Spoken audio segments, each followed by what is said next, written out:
Paul, it's a bit of a crazy for you having your coaching in Turkey, flying over to Portugal with the rest of the squad. How have preparations been?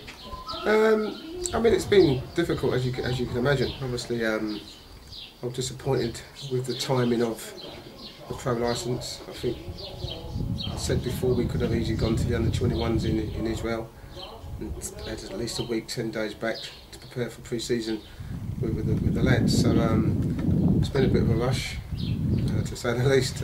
But you know, it was important for me that I got over to Portugal. I think the course went on for another day extra. I had to leave earlier because it's important for me to just be over here, especially when you've got a few trialists in, young kids. So I'm glad I got to make at least 2 or 3 days over here. And, it's been great. I've really enjoyed it. The valuable lessons you learned from that. You've obviously been studying the under-20s. You've had a group that you've been assigned to, and seeing what you'd do and what you'd change. Yeah, basically it was about stuff that that Michael probably do, IT stuff. Looking at going and analysing games live.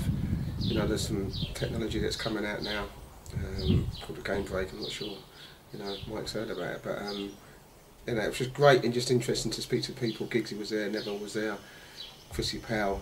Sometimes it's not just about the course itself and the stuff that you do in the course. Sometimes it's just about talking to the people actually in the group who've been in the game, who know the game. So it was very positive from that point of view. But yeah, you do learn a lot more about analysing games, looking at things that you probably wouldn't notice, maybe 2 or 3 years ago. It's a 2-year course, so it's not finished just yet. We've still got another year to do. But no, it's definitely helpful. That's for sure. Yesterday, Stephen Craney opted to join Wigan. I believe you spoke to him before he made that move. I did, to be fair, and for me it was a major disappointment. I think we've seen in my short time, how well Stephen Craney's done as part of the back 4, back 5, including Gillo.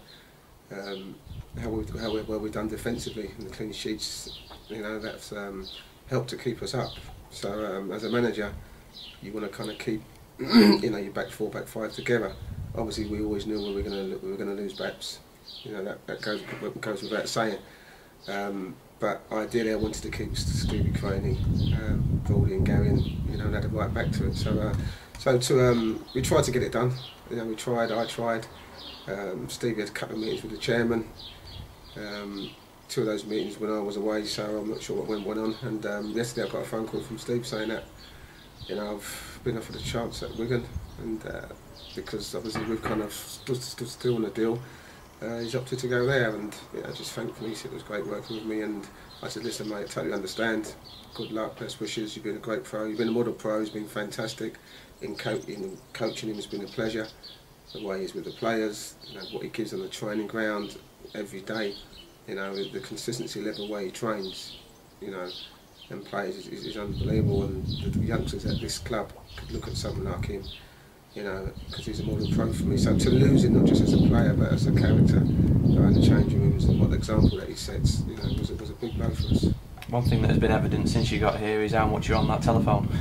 Yeah, well, my telephone's just broke now, Stu, so I'm quite happy about that for the next couple of days. Yeah, I think when you look at our situation, and one thing I have to be is totally honest, is that I've never really been in a situation where we've got 13 senior pros here in Portugal, and seven kids, so to speak. And it just shows what a massive rebuilding this is going to be. And all the clubs I've been to, you always have a bulk of a squad that go into the next season, and you always had 1, 2 or 3, 4 players maybe max. Here we've got to add 8 or 9. So it's probably the biggest rebuilding thing in history that I've had to face as a manager, and hence why you're on the phone all the time trying to get players in, trying to get the right players in. I think people know the situation where we're at as a club. I know a lot of players have left the club, so you can imagine all the agents are going to be throwing players at us left, right and centre. And it's not right. It's not right for me. It's not great preparation. It really ain't. We've got 4 weeks of the season, and we've only got 13 players. And I think that's something we need to look at in the future. We need to start looking at players on a longer term basis, so we can have some stability at the club, and we don't get into this situation again. We've only got 2 players who actually, apart from the ones who are given options, we only had two who were full-time contracts. You know, that was a Grado and James Caton. So that just shows where we are at this moment of time, and it is frustrating. You know, it's frustrating, but you know, it is what it is, and we've got to try as quick as we possibly can, try and get the right personnel, the right characters, the right types, you know, quickly, which is never easy because you feel like you're rushing all the time. I don't like to rush when I'm spending the chairman's money. I like to, you know, do it the right way, but it's not the case. You know, we've got to try and get 7 or 8 players in. We've got no strikers at the moment. We don't know whether Thomas is going to stay or not. So you can see where I'm at the moment. So yeah, been busy on the phone, trying to just be competitive. I think we need to be competitive this season. Last season was probably a kind of a culture shock to the club, I think, because obviously with the glory we had of going up, coming back down, then nearly going back up the year before after losing to West Ham, and then to obviously to go into the season last season where all of a sudden, you know, we could have gone down. You know, we were very close to going down. I think we have to realise how close we were going to go down, and you know, me and Al came in, and with Tomo, you know, we managed to salvage it, and the players and everyone included. So I think we've got to have a reality check and see about, you know, where we're going to go this season. I want to be competitive. You know, that's in my nature. I want to put a team out on the pitch that's going to compete in what is a very, very hard championship. I think it's even harder this year than it was last year. So that's my aim, that's my goal, and I just think, you know, if we don't get the right players in, you know, it could be a tough season for us. So that's why I've got to be sure, or try and be sure, on getting the right players. And it's never easy because you want the players to blend. I mean, when you come away to places like this, you like to think you've got your whole squad and you can blend and you can work on team shape and, you know, patterns of play, all the stuff that you should be working on, but you can't. You know, and that's the frustrating thing for me. So now we're going to have to try and bring 7 or 8 players in the space of 3 or 4 weeks and try and get into used to the way we're playing, and it will take time. It will take time. So, yeah, saying that, you know, it is what it is, and we just have to get on with it. You know, we have to get on with it. I want to be competitive. I want a competitive team.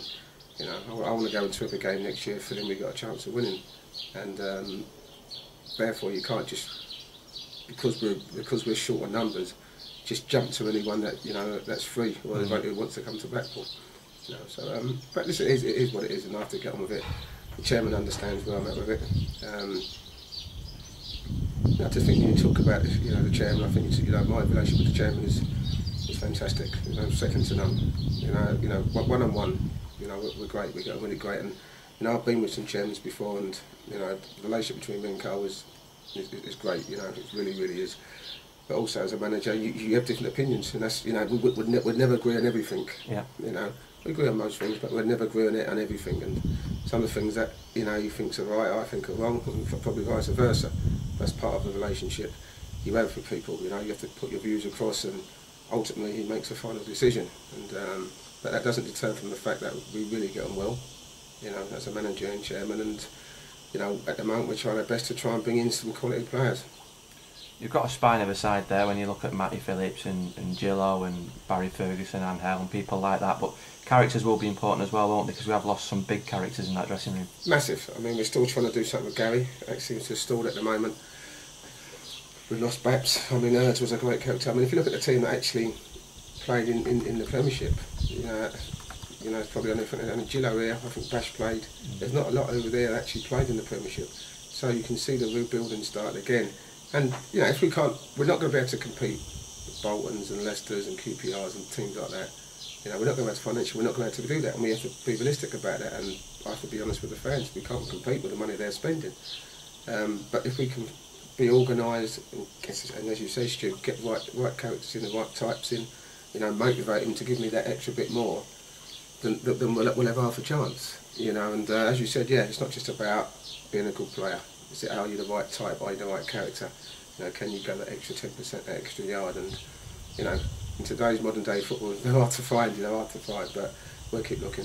Yeah, that's something that's been in this club's DNA for quite a few seasons now, isn't it? That spirit, that real fighting spirit that's there, that togetherness. It is, and that's why it's important for me to keep the likes of Barry Ferguson, keep the likes of Gillo, people like that who've been at the club for quite a while, who knows the environment of Blackpool, knows the culture of Blackpool, you know, what it means to, you know, you're not going to get everything that other teams get. You know, you're not going to have the best training ground and all the facilities that they've got. You know, maybe that gives Blackpool its probably own little unique siege mentality or the players, so to speak. So I was pleased to keep Barry. I think he was probably one of the most integral part of my team last year. So for me to keep him and obviously keep Gillo, he had an option.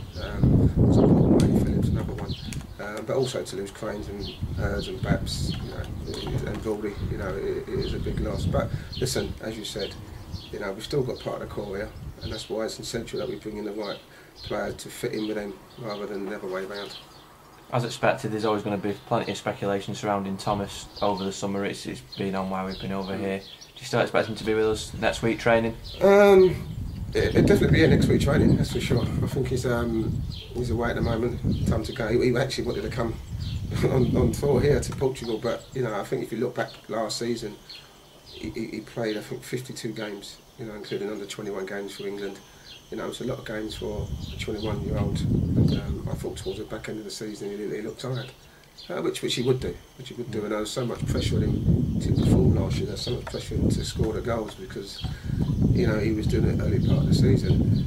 That can weigh you down, not just physically but mentally. And you shouldn't put that responsibility on just one player, especially a kid of his age. Hence why we need to get strikers in who are going to score his goals, take the load off Thomas. And so he wanted to come this week, and I said, no, son, get yourself away. You played so many games. You only finished with England 2 weeks ago, so you're not going to lose your fitness. He's keen to come back, and so he'll be back here next Monday week, July the 8th, I think it is. And we're aware of all the speculation that's going on. We know, obviously, Cardiff are coming massively for Thomas. The Germans accepted the offer. I'm not sure what the offer is because I've been away, but I think that's been accepted. So it's a case when he comes back next week, Thomas will sit down and see what he wants to do. But he loves it here, as he said to me. I'm not in no rush to get to the Premiership. I'm not in no rush to leave Blackpool because I've enjoyed it under the others, myself and Holloway and Appleton to a certain degree. But also he enjoys the lads and he enjoys playing in front of the fans. The fans allow him to express himself. And I think that's the most important thing for Tom because he's not always going to beat two players and score a goal. And there's going to be times where he's going to lose it. But you don't get any groans or anything from the fans because they realise what he's trying to do. And I think he likes that. That allows him to play with, with freedom and under no pressure. So, listen, I think it's 50-50 at the moment. Ideally, it's kind of a tricky one for me because obviously you want your son to be playing in the Premiership, but also you want your son to be playing with you. It's a nice relation that we have. I still think there's one or two, maybe three things that he needs to improve on. And I think for me, sometimes I can be selfish and say, well, be here because then I can improve those things because you're under my wing, 24/7 on the training ground. So I feel as far as improvement, there's still a long way for Thomas to go. And will he get that if he went to the Premiership? I'm not too sure. I know what he needs because obviously he's grown up with me, so I know what is required for Thomas. So another year wouldn't hurt him at Blackpool, as I said, and he's young enough to say, listen, I've always got time to go to the Premiership. Not to say that he ain't going to go, but I wouldn't put my hat on it that he's going to go and play in the Premiership this year, that's for sure.